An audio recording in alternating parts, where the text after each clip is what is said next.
A macabre tragedy has come to the fore from Kolkata. A family lived there with 3 skeletons for almost 6 months in the city's affluent Shakespeare Sarani area. The terrible tragedy was unearthed after the 77-year-old patriarch of the house succumbed to burn injuries. Indrajit Kundu brings you this report on Kolkata's House of Horrors.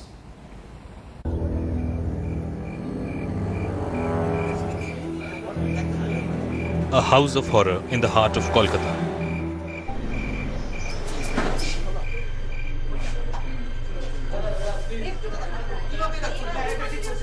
"77-year-old Kolkata resident Arbinda Day locked himself up in the bathroom and allegedly set himself on fire. Hours after recovering the charred body, cops were not prepared for what awaited them. After questioning of Aurobindo's son Partha, cops stumbled upon 3 skeletons. Bearing the stench, Aurobindo and Partha Day chose to live with the corpse of Devjani Day and 2 pet dogs for 6 months. The police has now recovered all these skeletal remains and they have been sent for forensic examination and post-mortem. Preliminary investigation reveals that Partha Day could be suffering from mental illness.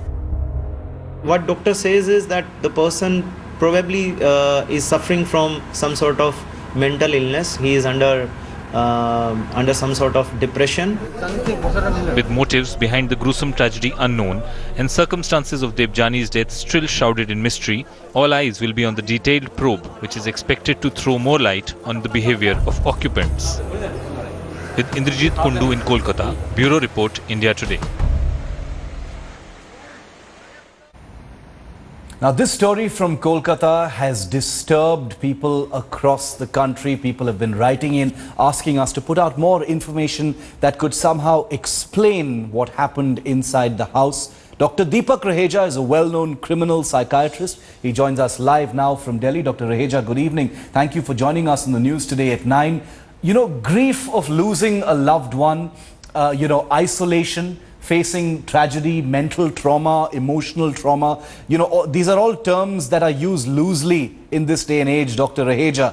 But, as an expert, in your expert view, what explains what happened in that house, sir? A man who, slept in a bed right next to his dead sister. The rotting body was there. He would, try to serve it food every single day. Does anything explain that, Dr. Raheja?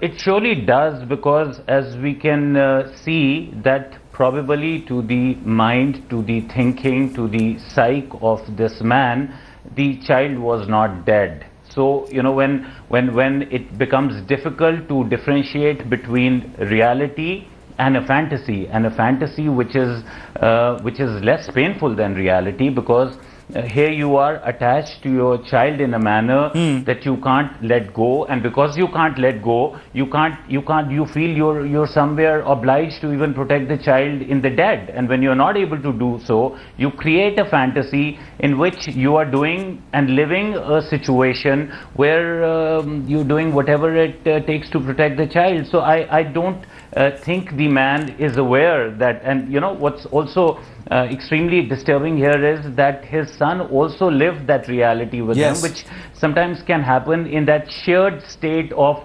a created psychotic process. So because when we read the report, we knew that there were some visitors who had come there about a month back, who narrated that they did not find anything remarkably wrong with both of them. So it probably is a situation that's created where you believe you're carrying a mission, you're carrying a purpose, you're carrying a protection which is imminent, and it becomes like a sense of a shared psychotic disorder. And isn't it also testimony to the kind of society we live in now, Dr. Raheja? Apart from the what you're saying about the person themselves, the fact that this is an upscale part of a big metropolitan city, thousands of people, well-to-do people live there, and yet absolutely nobody knew what was going on in that house. It's a very disturbing commentary on society at large as well.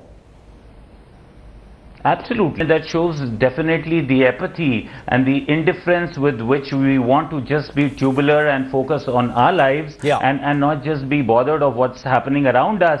But what's also equally disturbing is that nobody perhaps took a note of the stench that may have emanated definitely during the initial period when the body may have been decomposing, you know. So we probably just choose to shut ourselves, and which is definitely a reflection of the kind of society that we are trying to breed and build for ourselves. So Absolutely. in the you know, and this is an upmarket colony where we expect the urban people who are educated to at least be aware and care about what's happening around us. So this is definitely a sign of the deterioration Right. of the fabric of the society today, and definitely warrants a lot of concern. One of the most disturbing stories we've brought to our viewers all month long, this time from Kolkata. Commentary on the deteriorating state of not only that family but society at large, as Dr. Raheja just said. Dr. Raheja, thank you so much for giving us your expert view here on the news today at 9.